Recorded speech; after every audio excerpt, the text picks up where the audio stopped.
Hello दोस्तों।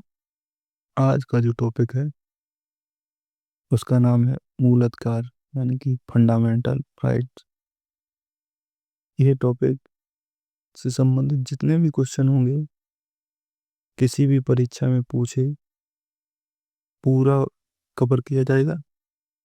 देखते हैं कि इसका वर्णन कहाँ है।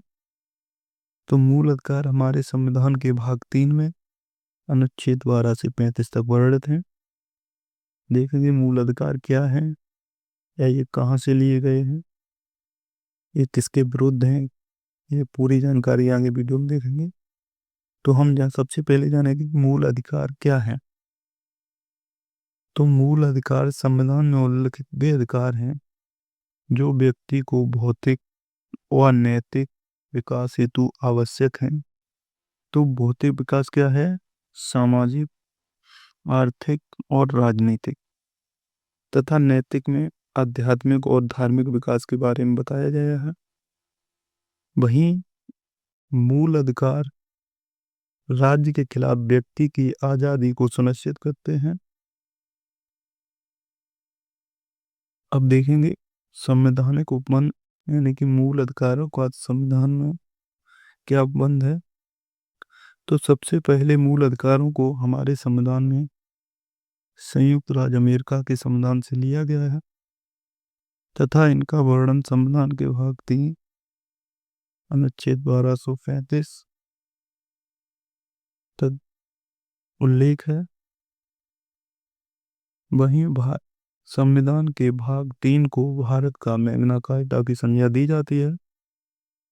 सर्वप्रथम जो मूल अधिकार हैं उनको 1789 ईस्वी में फ्रांस ने अपने संविधान के अंतर्गत इन्हें सम्मिलित किया था।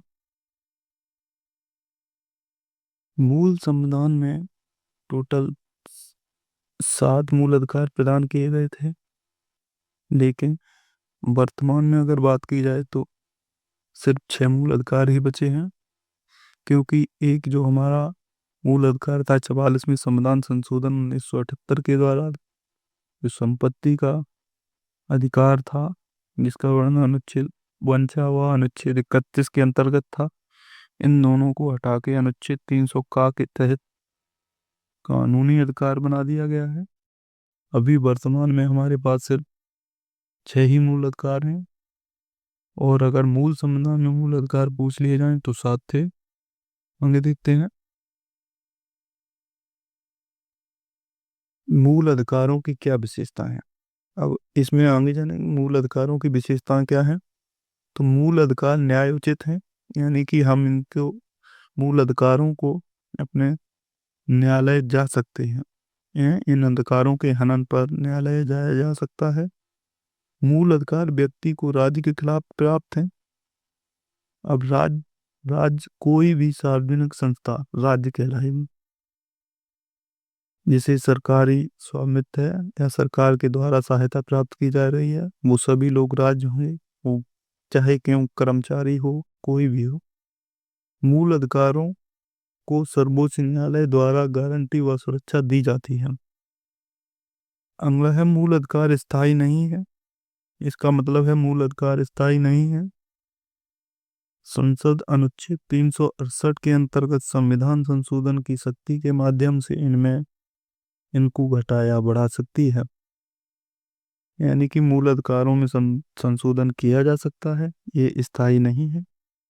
आगे देखते हैं अगर राष्ट्रीय आपातकाल लगा है, यानी कि अनुच्छेद 352 के दौरान अनुच्छेद 20 और 21 को छोड़कर समस्त मूल अधिकारों को निलंबित किया जा सकता है।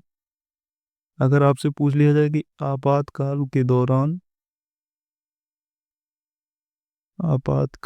दौरान कौन से अनुच्छेद कौन से अनुच्छेद निलंबित नहीं किए जाएंगे, तो आपका आंसर होगा 20 और 21, बाकी सभी निलंबित किए जा सकते हैं।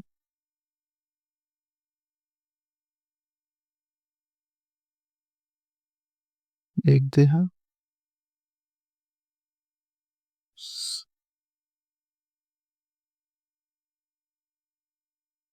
अब देखेंगे संविधान में वर्णित मूल अधिकार कौन कौन से हैं। तो हमें संविधान में जो मूल अधिकार दिए गए हैं उनकी संख्या 6। सबसे पहला मुझे जो संविधान में अधिकार दिया है समानता का अधिकार। इसका वर्णन हमारे संविधान में अनुच्छेद 14 से 18 तक है। वहीं दूसरा अधिकार जो संविधान में वर्णित है स्वतंत्रता का अधिकार। इसका वर्णन 19 से अनुच्छेद 22 तक है। तीसरा जो हमारा है वो शोषण के विरुद्ध अधिकार है। इसका वर्णन हमारे संविधान के अनुच्छेद 23 से 24 तक है। चौथी जो हमें मूल अधिकार प्राप्त हुआ है धर्म की स्वतंत्रता का अधिकार है। हम कोई सा भी धर्म मना सकते हैं, किसी भी धर्म का पास अपना उसे ले सकते हैं। इसका वर्णन अनुच्छेद 25 से 28 तक किया गया है। और पांचवा जो मूल अधिकार हमारा है संस्कृति और शिक्षा संबंधी अधिकार। ये अनुच्छेद 29 से 30 तक वर्णित है। छठवां जो हमारा है ये संवैधानिक उपचारों का अधिकार। इसका वर्णन अनुच्छेद 32 में किया गया है। हम्म, अब आगे देख लेंगे कि मूल अधिकारों से संबंधित अनुच्छेद, एक एक अनुच्छेद को सही से जानेंगे कि किस अनुच्छेद में क्या वर्णित है। तो अनुच्छेद 12 में राज्य की परिभाषा दी गई है। जो राज्य शब्द आया है कि राज्य कौन होगा, तो भारत सरकार व संसद, राज्यों की सरकार व विधानमंडल, सभी स्थानीय प्राधिकारी, अन्य प्राधिकार। यानी भी कोई भी ऐसी संस्था या सरकार जो सरकार या सार्वजनिक क्षेत्र की है वो सभी राज्य होंगी। जिसे सरकार द्वारा सहायता प्रदान की जा रही है वो सभी राज्य के अंतर्गत आ जाएंगे। अनुच्छेद 13 मूल अधिकारों से असंगत तथा उनका अल्पीकरण करने वाली विधियां। इसमें विधि के बारे में वर्णन किया गया है। अगर संसद या राज्य कोई ऐसा कानून बना रहा है जिसमें आपको मूल अधिकारों का हनन होगा, तो न्यायालय द्वारा जिस भाग से आपके मूल अधिकारों का हनन हो रहा है उसको अमान्य कर दिया जाएगा, उसको उतने भाग को हटा दिया जाएगा। अगला है अनुच्छेद 14 से 18 तक जो समानता का अधिकार है वो देखेंगे। समानता का अधिकार के अंतर्गत अनुच्छेद 14 से 18। अनुच्छेद 14 में विधि के संगत समानता के बारे में वर्णन किया गया है। वहीं अनुच्छेद 15 में धर्म, मूल, वंश, जाति, लिंग या जन्म स्थान के आधार पर भेदभाव का निषेध किया गया है। अनुच्छेद 16 में लोक नियोजन के विषय में अवसर की समानता के बारे में वर्णन किया गया है। वहीं अनुच्छेद 17 में अस्पृश्यता का अंत यानी कि अस्पृश्यता छुआछूत है उसके अंत के बारे में बंद किया गया है। अनुच्छेद 18 में उपाधियों के अंत यानी कि मनुष्य जो है हम लोग किसी से कोई उपाधि नहीं ले सकते। अगर उपाधि लेंगे भी तो बिना राष्ट्रपति की अनुमति के उपाधि नहीं ले सकते किसी बाहरी व्यक्ति से, या नहीं दी जा सकती है। अगला है हमारा भाग दूसरा है जो दूसरी स्वतंत्रता हमें मिली हुई है। अनुच्छेद 19 से 22 तक स्वतंत्रता का अधिकार। अनुच्छेद 19 में देखेंगे वाक एवं अभिव्यक्ति की स्वतंत्रता। अनुच्छेद 20 में है अपराधों के लिए दोष सिद्धि के संबंध में संरक्षण। अनुच्छेद 21 में बताया प्राण एवं दैहिक स्वतंत्रता का संरक्षण। अनुच्छेद 21 का इसे बाद में जोड़ा गया है हमारे समाज में प्रारंभिक शिक्षा का अधिकार। 86वीं संविधान संशोधन अधिनियम 2002 से इसमें 6 से 14 वर्ष के बच्चों के लिए निःशुल्क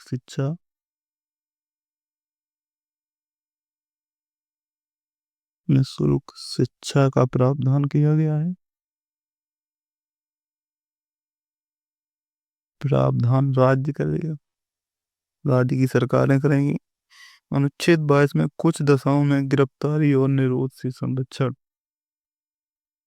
के बारे में है। अगला है अनुच्छेद 23, मानव के बलात् श्रम व दुर्व्यापार पर प्रतिषेध। यानी कि किसी भी मनुष्य भी जबरदस्ती आप श्रम नहीं करा सकते हैं, मजदूरी नहीं करा सकते हैं। अनुच्छेद 24 में आपको अधिकार दिया गया कारखानों आदि में बालकों के नियोजन का प्रतिषेध। किसी भी कारखाने में या ऐसे जोखिम वाले कारखाने में आप बालकों को नियोजित नहीं कर सकते हैं, उनको प्रतिबंध लगाया गया है और उसकी उम्र सीमा 14 वर्ष है। धर्म की स्वतंत्रता का अधिकार अनुच्छेद 25 से 28 तक वर्णित है। अनुच्छेद 25 में देख लेते हैं अंतःकरण की और धर्म को आबाद रूप से मनाने, आचरण और प्रचार करने की स्वतंत्रता के बारे में वर्णित है। वहीं अनुच्छेद 26 धार्मिक कार्यों के प्रबंधन की स्वतंत्रता के बारे में संबंधित है। आप किसी भी धर्म से संबंधित हैं, उसके प्रबंधन, उसको मनाने की आपको स्वतंत्रता है, प्रबंध कर सकते हैं। अनुच्छेद 27 में किसी विशेष धर्म की किसी विशेष धर्म को संपोषित करने वाले करों के संदाय के बारे में स्वतंत्रता है आपको।